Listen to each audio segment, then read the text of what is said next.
Today you are joining me on a journey. It's summer 1962 and you were taking a ride on a pickup goods train on British Railways. You were looking out of the guard's van towards the locomotive at the front of the train. We are going to deliver and pick up goods throughout our journey. The sun is shining and it's warm. During the journey I'm going to tell you what we are seeing, and also some of the day-to-day events which take place in my life. I am 9 years old and go to Princess Street Junior School in a small town called South Bank, which is near Middlesbrough in the northeast of England. Middlesbrough is the town next to Stockton. Stockton was the birthplace of the start of the biggest revolution in the history of the world.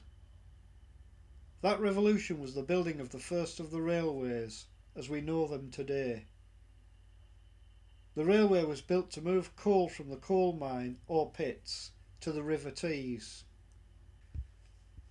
Between 1825 and now, the railways have expanded to cover the entire world. A web of steel rails linking villages, towns, cities and countries together. At the heart of this revolution, the banks of the River Tees. The expansion has been massive. Here, from Stockton to the sea at the mouth of the Tees, there isn't a place along the banks of the river where there isn't a railway line or one of the services a railway needs. A change of technologies is in full swing. Since the birth of the railways over 140 years ago, the main method of power to move the trains has been steam. To run a steam engine requires a great deal of people, which makes them expensive to run. They also burn vast amounts of coal and cause a lot of pollution. In bigger towns and cities, the pollution problem is severe. On days where there is little or no wind, smoke, often trapped and mixed with fog, descends and settles. This smog, as it is called, is choking, smelly, filthy and unhealthy. It coats buildings and clothes and makes breathing difficult. The railways, however, are not the only causes of this pollution. Most homes have coal fires, and most of industry is either using coal to heat its factories or produce goods from it. All steam locomotives have been replaced with modern diesel power, and both can be seen working together. The railways have grown to cover all parts of the country and provide a transport system which has served the needs of the country very well. Roads outside of the towns and cities are little more than country lanes and have had very little money spent on them. Most are in poor condition. It is difficult for road transport to compete with the railways as the roads are not up to the job. But a change in road transport is in the wind with the coming of the new motorways. The building of the M1 is well underway at this time.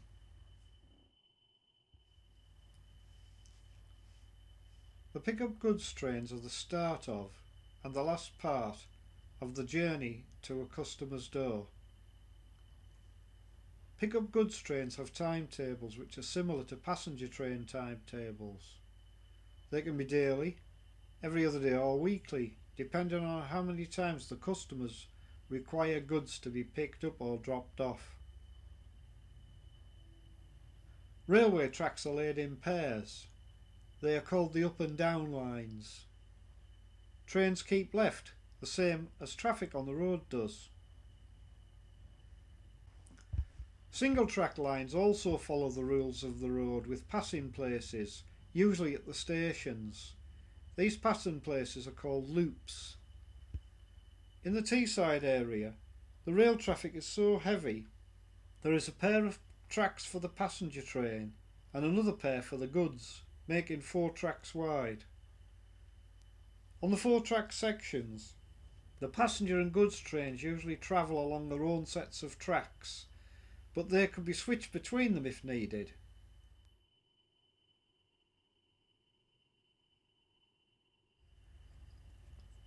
We would normally take the goods lines to our first pick-up and drop. Today, there is a tanker train on the goods line ahead, which has a faulty wagon and is waiting to receive attention from the fitter.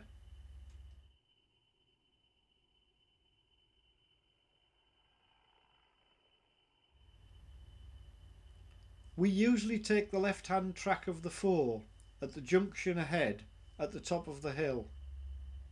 You will notice today we are being switched to the passenger lines in order to avoid the junction the broken down tanker train is blocking.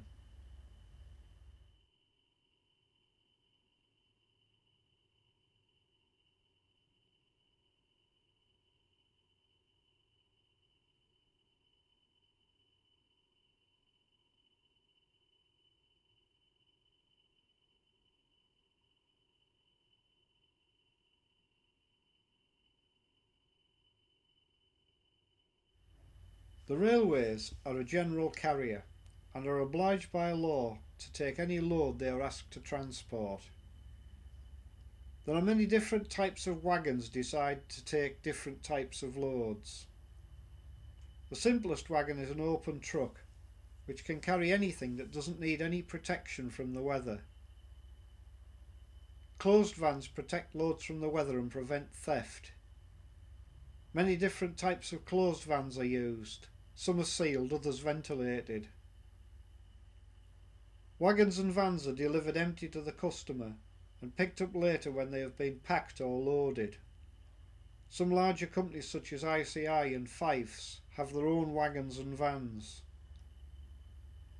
Customers who are large enough have their own siding or loading ramp beside the railway. For some large customers, the rails go inside of the factory so that the goods can be loaded directly at the workplace where they are made. The railways also carry smaller loads and packages for the general public and small businesses. These customers have no facilities for trains at their premises. For these smaller loads, each town and most villages has a goods shed, usually near to the station, where the items can be picked up or dropped off.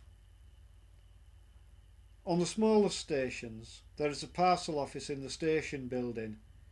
These parcels are usually delivered from the passenger trains. The pick-up goods train has a crew of 2 or 3 people to run the service.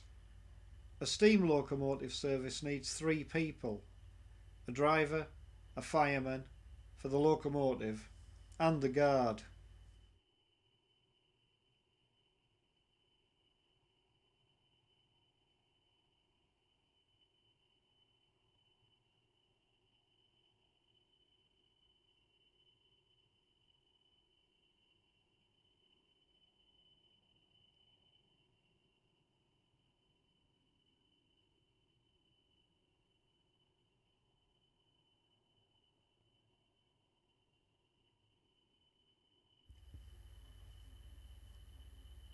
At our first drop-off and pick-up point, we are going to deliver the first 4 vans of our train into the factory siding just beyond the pit. We are also going to pick up the maroon and grey vans you see on the right as we go through the station.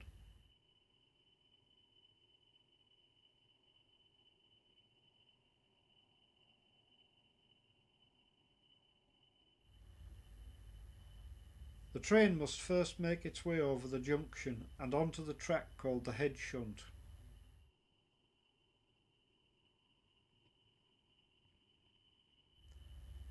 We then need to be pushed back to the double track section by the station because the locomotive needs to pass the train and be attached to the back of it. We are pulling alongside the buildings which are part of the pit or coal mine.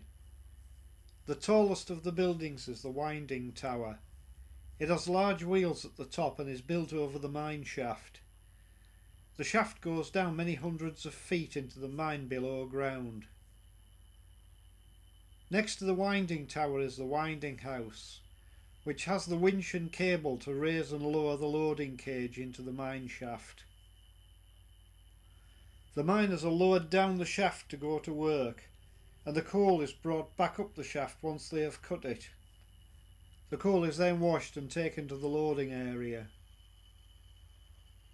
The other buildings are the showers, the changing block and the various workshops for maintenance. The locomotive has been uncoupled from the front of the train. It is pulling forward before the points are changed and will run past the train on our left hand side.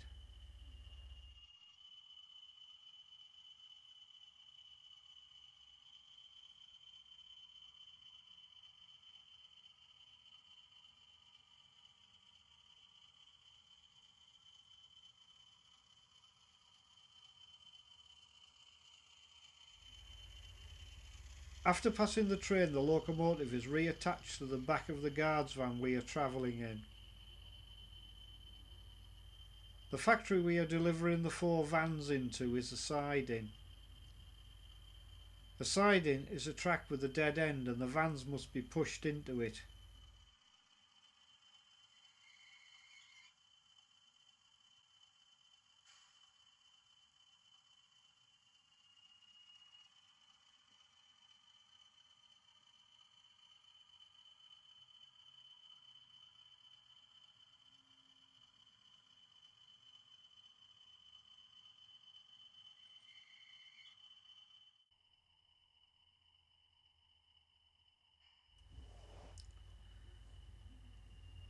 The factory sidings are next to the pit exchange sidings.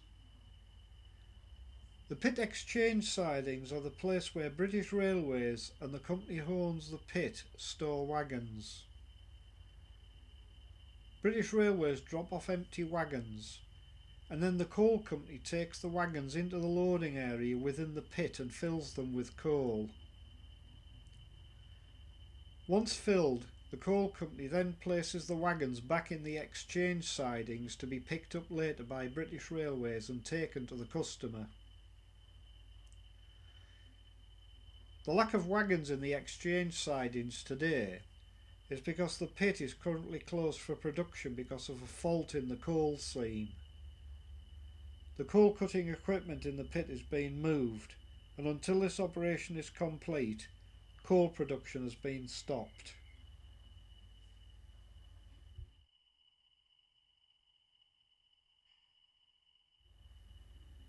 The locomotive has pushed the vans into position and the guard uncouples 4 of them from our train and puts their handbrakes on. We are now pulling back into the head shunt and going to pick up the 2 vans in the station before continuing our journey to the second drop-off and pick-up point.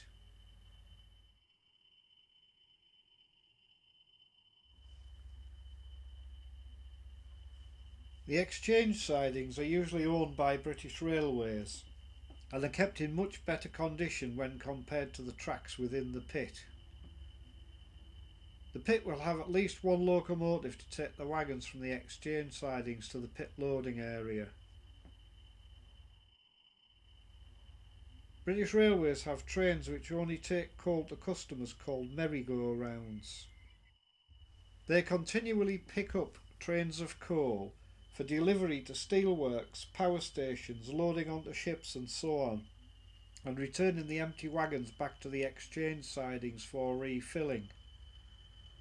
The pickup goods would take individual wagons of coal to supply coal merchants in towns and villages, and these are made up as part of the train at the marshalling yard. We are not carrying any coal today on the pickup goods. The locomotive is uncoupled and reverses into the station line and couples onto the maroon and grey vans. The maroon van next to the locomotive has been loaded with parcels from a mail order company. All the parcels have been addressed to the individual customers, and the van will be directly attached to the mail train. In order to meet the mail train, this van will be attached to a local passenger train at a later part of our journey. The grey van is empty and has been unloaded by the station staff. Its load will continue its journey to the customer by lorry. The empty van will be stored in a siding at another station later on in our journey until it's needed again.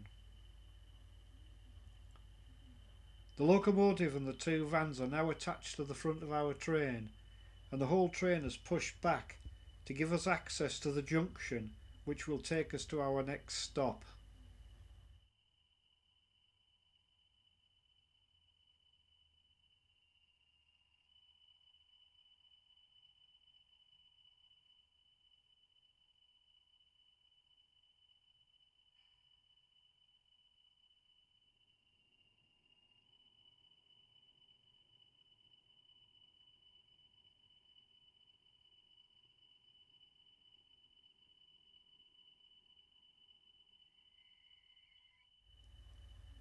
Before we can continue our journey, we wait for a local passenger train entering the station on the same tracks as we are going to use to leave it.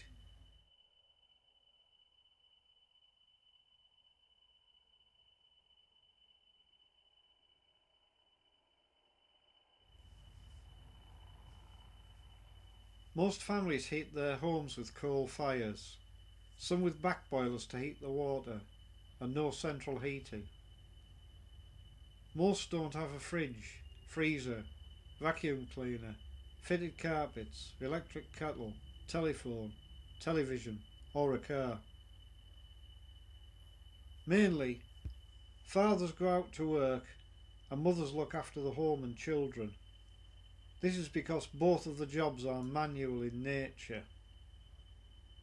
My father works in heavy engineering. Places of work are usually very near to where you live, often within walking distance. Some places can be reached by bicycle. Further distances can be travelled if the place of work is near to a bus route or a railway next to the station.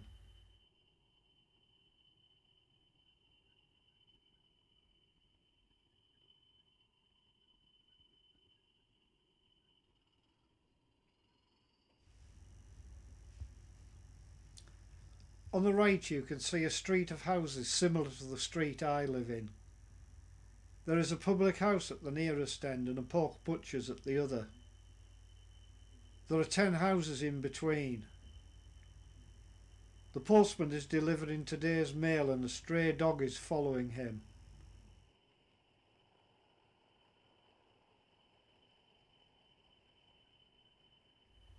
South Bank, like many towns, has one main shopping street. There is a shop on every street corner, each one selling only one type of food. There are butchers, bakers, grocers, greengrocers, a dairy, general dealers, fish merchants and more. It isn't possible to buy a family's weekly shopping requirements at any one of the shops. Shopping requires visiting many shops.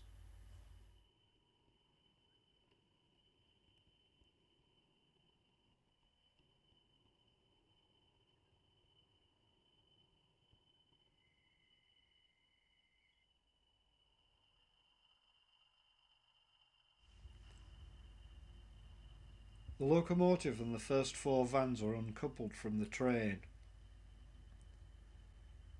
They go across the crossover track at the other end of the station. As we sort the last pick-up and drop-off, the locomotive is working on the track next to the one we are standing on.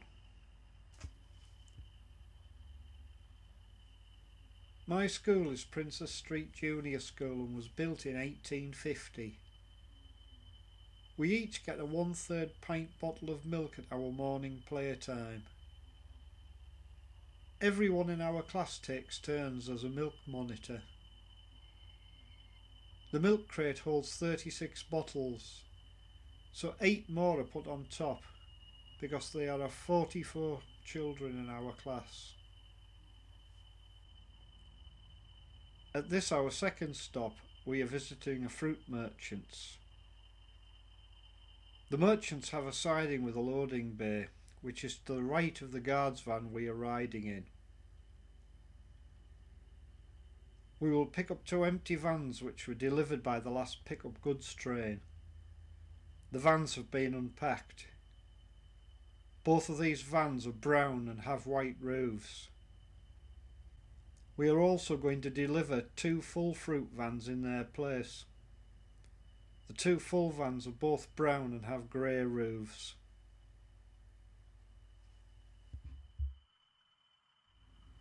The locomotive needs to remove the 2 empty vans from the siding before it can deliver the 2 full ones.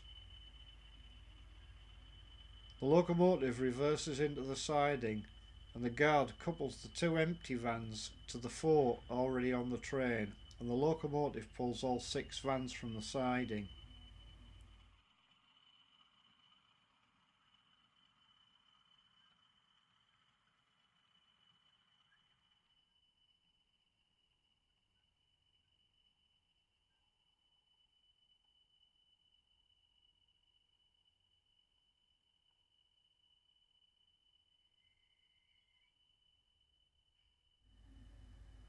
After the points have been changed, the locomotive reverses the train to leave the 2 empty vans next to the guard's van we are riding in. The guard uncouples the empty vans from the train and puts the brakes on them.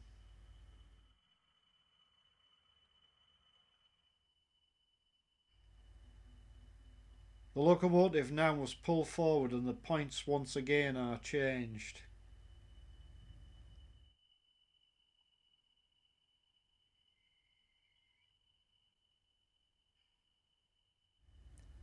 The locomotive can now reverse the train into the siding.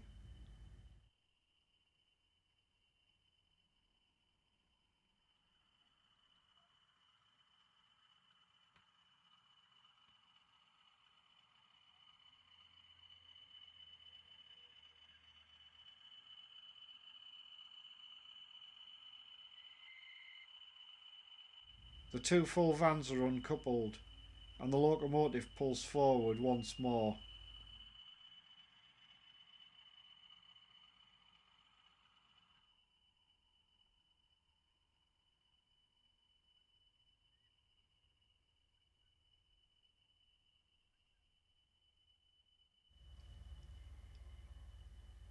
The final move before we couple up the rest of the train is to pick up the 2 empty vans from beside us.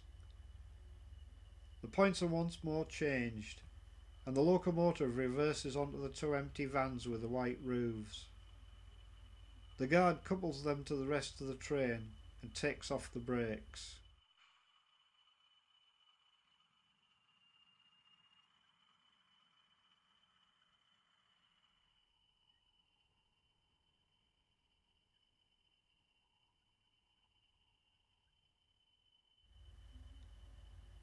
The locomotive now runs down to the crossover at the far end of the station.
After reversing back onto the train, the guard couples the 2 halves together again and we are ready to go to our next pick up and drop off.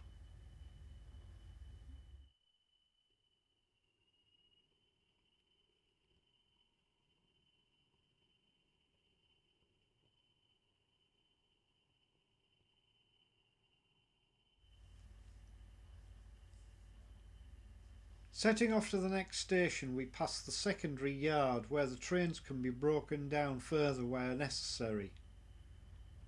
A long grain train is on its way to the whisky distilleries in Scotland and is waiting in one of the sidings. Local train coaches are also stored here. These coaches are only used during rush hour, when lots of people are going to or coming from work. We can see the shunting locomotive which comes to the yard on busy days. Today it has brought some empty chemical tankers from a local factory, which our train will pick up and take back to the marshalling yard. From there the tankers will be returned to the chemical works for refilling.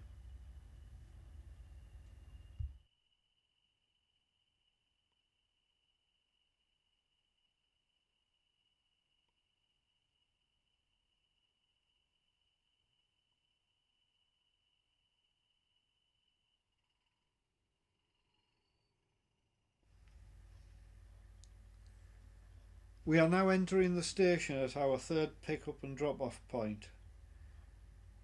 This is a typical small town. The station has passenger services to both the stations we have already called at, and a service which connects to the main line passenger station. It has an engine shed, signal box, goods shed, and a private siding lid into a timber merchant's yard. On our visit here we will drop off all the vans in 2 places at the station, 2 wagons at the goods shed, and the bogie wagon at the timber merchant's yard. We will then pick up the chemical tankers from the secondary yard and together with 2 other wagons make up a new train before returning to the marshalling yard. As we pull into our final station to both pick up and drop off wagons, we can see the engine shed on the right, which is now no longer used. Weeds have begun to grow through the track. The steam locomotive which was based here is now gone.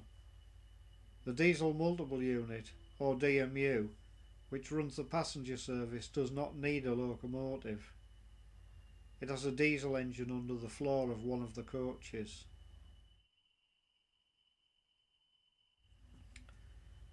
The locomotive is first uncoupled. It runs round the train and is coupled to the back of our guard's van.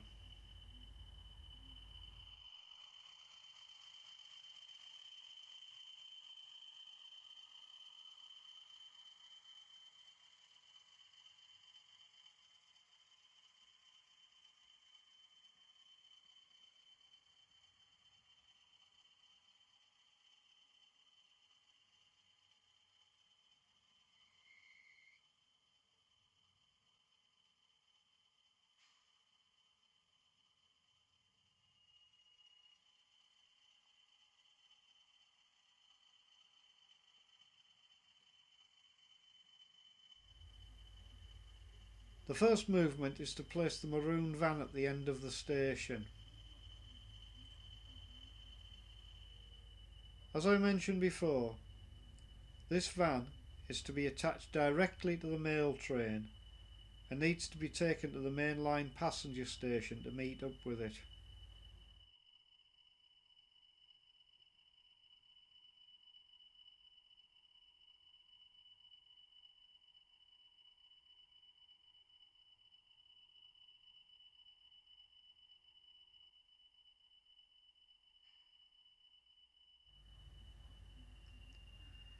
We now pull the train back and run forward to leave the empty grey van and the 2 empty white roofed vans in the short siding at the end of the station. These vans are needed on another pickup goods train tomorrow.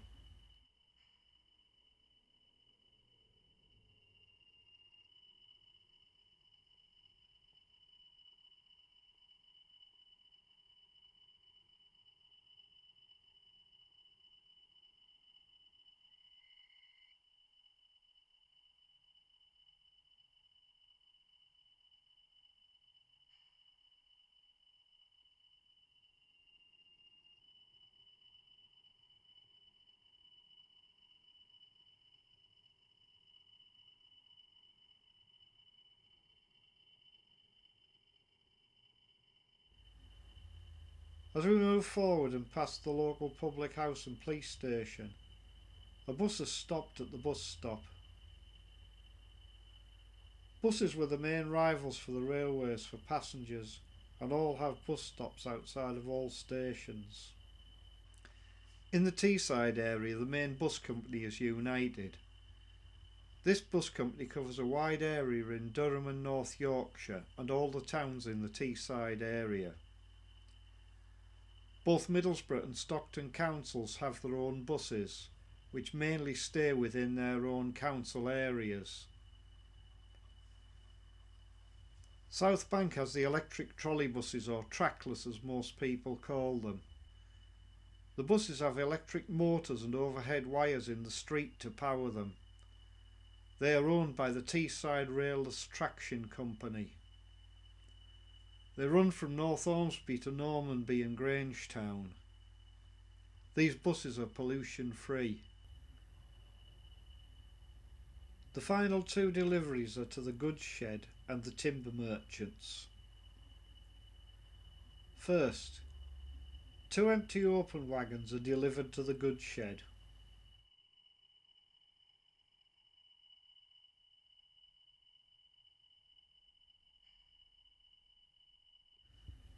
The clerk has requested 2 wagons for a large load of scrap metal booked in for loading later today and will be picked up by the next pickup goods train.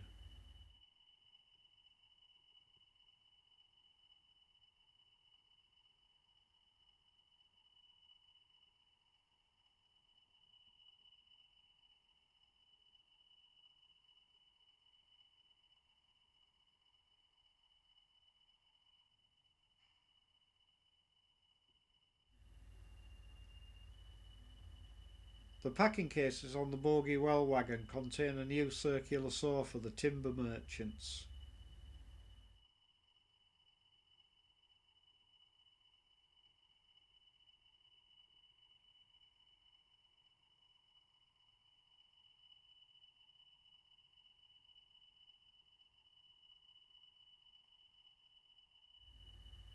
You can see a lorry is waiting in the loading bay to unload its timber and take the packing cases to the local sawmill.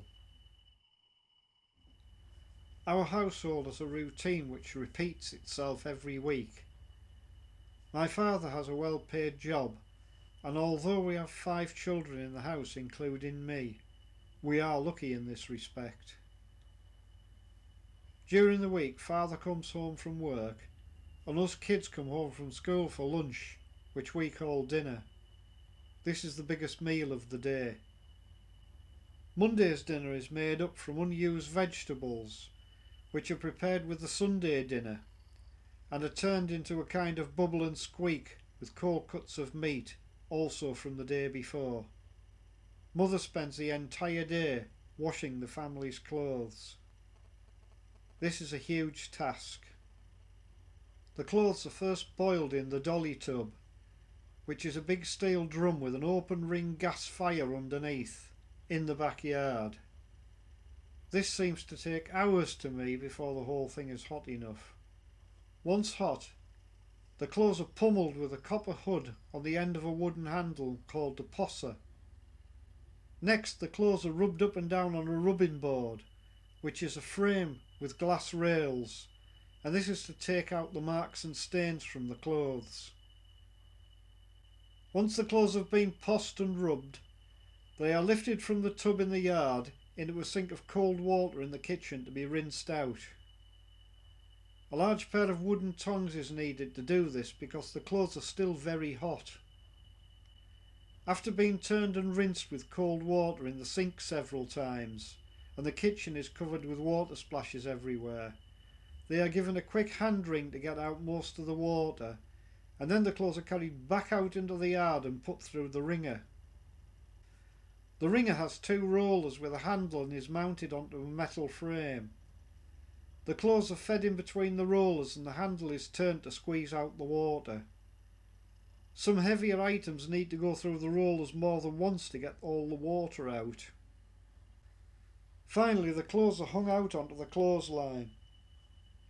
Before this can be done though, A cloth is needed to remove the pollution from the line which descends all the time.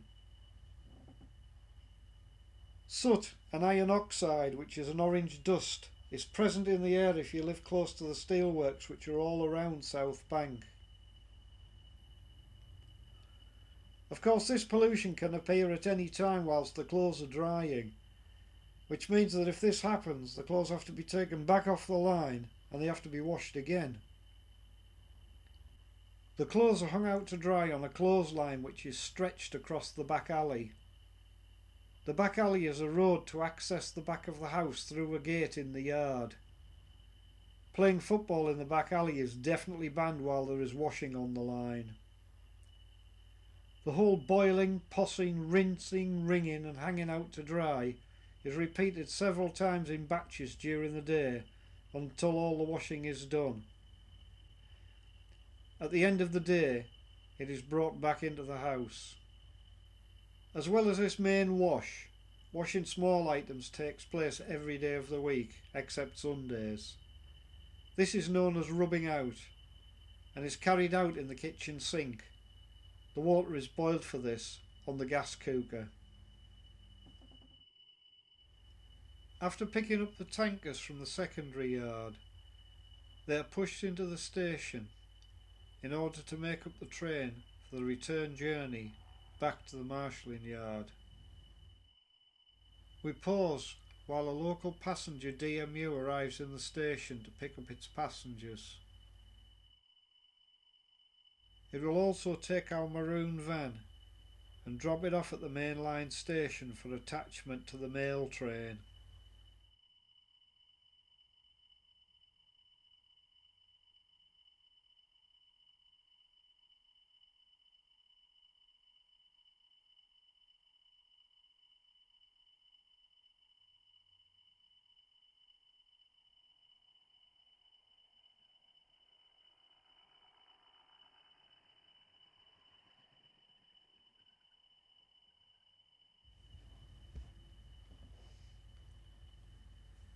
As we are going to leave the station in the opposite direction we are facing now, the guard's van needs to be put onto the back of the train.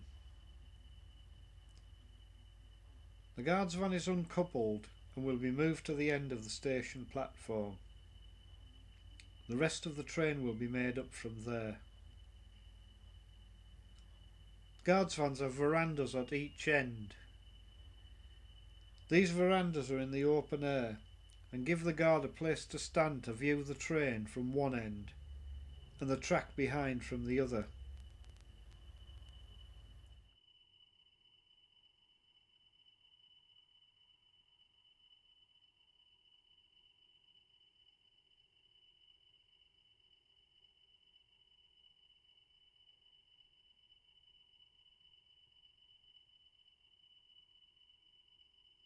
Two single-deck buses, operated by our local bus company United, are in the station entrance. The post office Morris 1000 van is approaching and has come to empty the pillar box. The locomotive has been uncoupled and we have changed verandas, so we are now looking towards the locomotive in the direction we are going to travel in. Tuesdays is stew day. Mother prepares a massive pan full of vegetables and mince. She can keep an eye on this cauldron bubbling away on the gas cooker while she tackles the main event of the day. Tuesdays is ironing day. Monday's marathon wash is ironed and this job lasts all day. No member of our family can escape from making some contribution to the running of the household, and at 9 years old I am no exception. My job is to do the everyday shopping, usually buying the items which can't be stored for long periods. I am allowed to go to the shops close to home, and only those which mean I don't have to cross any main or busy roads. Whilst I do the shopping, I have to remember to keep any shillings I get in change for the electric meter and any pennies for the gas. On Tuesdays after school, I pick up the family allowance from the post office and go to Thurkell's the Butcher's on Nelson Street to buy the main food for Wednesday's dinner. The diesel shunter brings another pair of empty wagons to add to our train.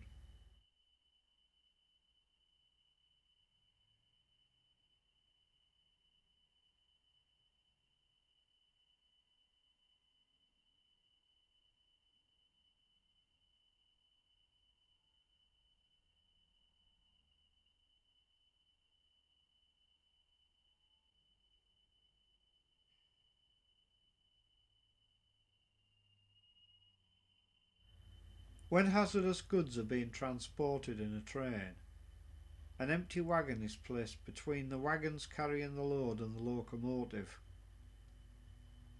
This rule was made to leave a space between the locomotive and the hazardous load. A load that could catch fire is one such case.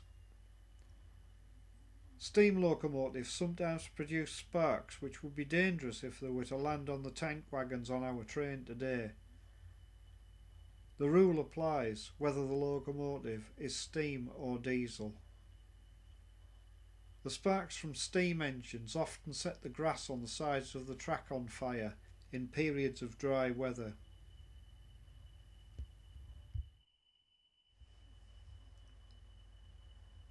Wednesday's dinner is one of my favourites. The trip to Thurkell's the Butcher's on Tuesday was to buy the midweek fry-up of eggs, bacon, sausage and savoury ducks. Apart from mother cooking the fry-up, Wednesday is bedroom and bed changing day. 6 beds and cots to change, and all squeezed into a small 2-bedroomed house. Wednesday in our house is also the day the strange ritual of step scrubbing takes place. At least once a week, each house in the street has the front step and a little bit of the pavement in front of the house scrubbed with a scrubbing brush. Always a mystery to me. There are 2 rooms downstairs in our house with a small kitchen, and we have no bathroom. The toilet is outside at the bottom of the yard at the back of the house.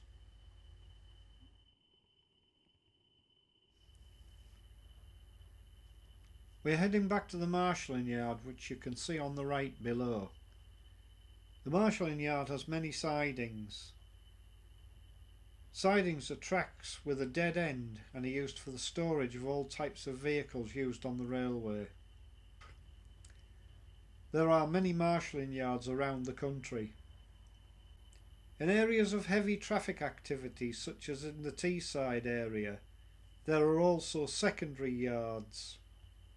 Secondary yards are smaller local yards that are used to send trains which need to be broken up further after leaving the marshalling yard. Secondary yards can be within the marshalling yard or away from it, as we have seen on our journey today. We picked up our empty tankers at the secondary yard. A journey a wagon will take will follow a similar route to our wagon on the train today. First, the pick-up goods train picks up the wagon from the customer. Then, the wagon is taken to the marshalling yard nearby. From there, a mainline goods train takes the wagon to another marshalling yard near to where the wagon is to be delivered. Finally, the wagon is attached to a pick-up goods train for delivery. Mainline goods trains travel between the marshalling yards each day. Depending on their size, the marshalling yard usually has at least 1 shunting locomotive and a team of people called shunters.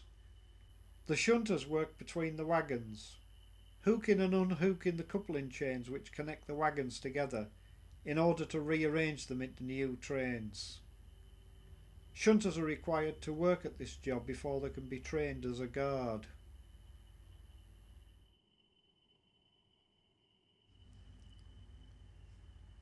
Thursday's dinner is liver and onions with suet dumplings roasted in the oven, another of my favourites.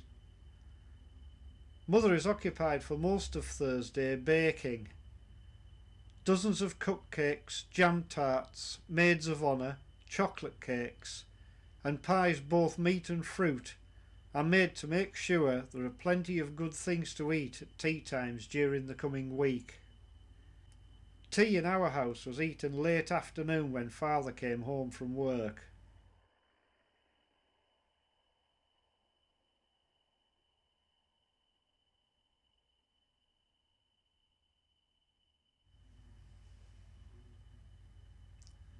Friday's dinner is a variety of whatever fish is available from McFisheries on Middlesbrough Road.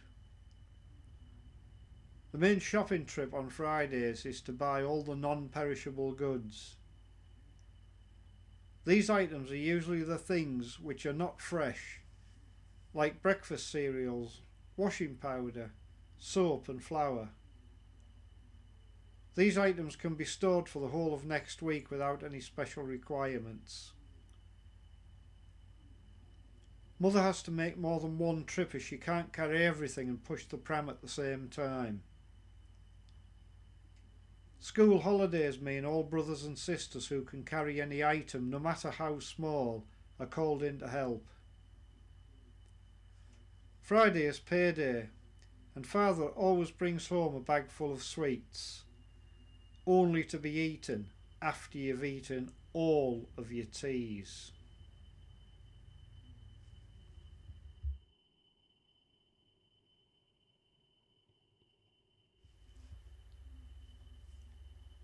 On Saturdays I am sent to the butcher's for a piece of frying steak, usually half a crown's worth. Mother fries it with onions and serves it with chips and peas. Father usually works on Saturday mornings, as many other people do.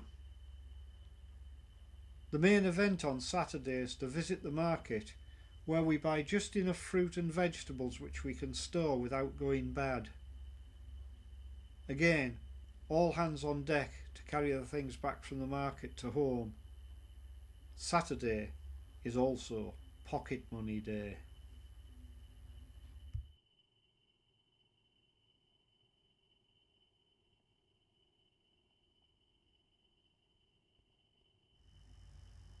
Sunday's dinner is Sunday roast day. Beef, pork or lamb with Yorkshire puddings, vegetables and Yorkshire salad. Yorkshire salad is lettuce, cucumber, tomatoes and spring onions soaked overnight in vinegar and sugar. After eating such a massive meal at dinner time, and no work or chores to be done on Sunday afternoons, our family usually goes for a long walk. We often walk to Middlesbrough to my grandparents' house or up to Normanby, almost in the country as far as we are concerned. We have to take the train to Redcar when we visit my other grandparents.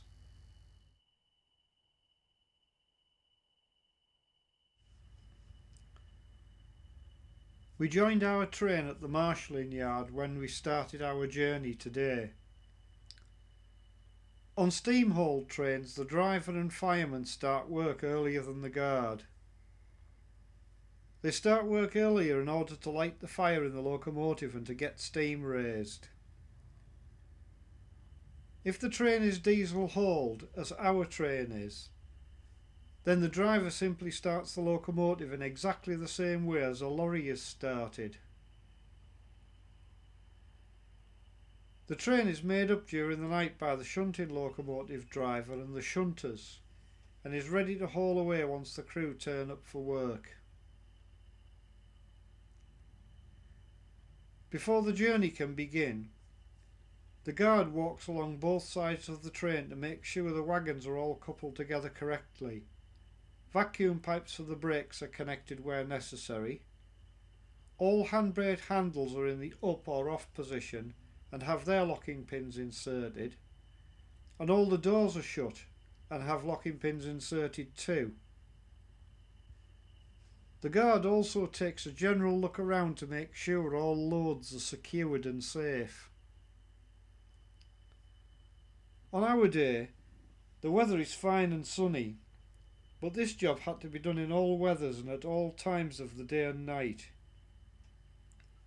Imagine a cold, wet winter's night with only a hand lamp to see with, walking along the bumpy edge of the track past the wagons.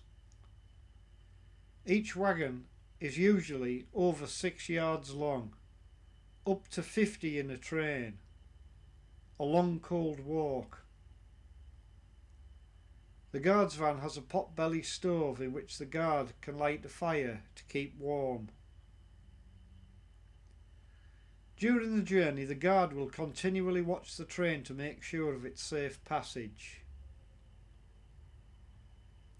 Before a guard can work a train, he must be trained in the route that it takes. He must know where all the hills and junctions are, and must be able to know his position, even in the dark or foggy weather. One of the guard's main tasks is to put on the brake in the guard's van to slow the train down when it goes down hills or it's stopped for any reason. Otherwise, the weight of the train could push the locomotive and cause an accident. Another task a guard may need to carry out, in the dark or in foggy weather, is to warn other trains of danger. Sometimes the coupling chains which link the wagons together can break. If this happens and the driver of the locomotive doesn't know, the front part of the train could carry on. This would leave any wagons after the broken chain stopped on the track, and a following train could crash into them. If this happens, the guard clips detonators to the track at 100 yards, 200 yards and half-mile distances from the stopped wagons. The weight of any train following runs over and explodes the detonators. The driver hears an explosion in his cab and stops the train. Although called a guard's van, its proper name is a brake van, but both names are in common use.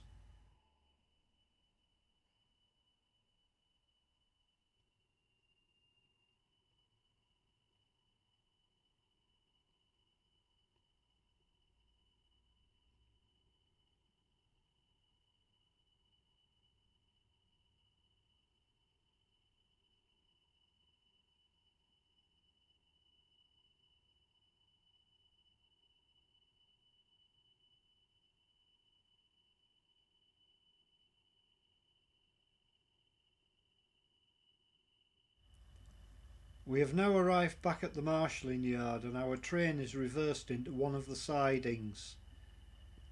The locomotive is uncoupled and is ready for its next turn of duty. I hope you have enjoyed the journey. Most films made about railways show only the glamorous fast expresses.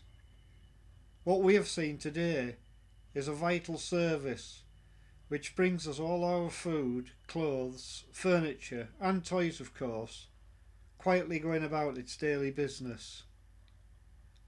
Ah well, it's close to dinner time and I'm starving hungry. Better get off home. Oh, don't tell my mother where I've been today, will you?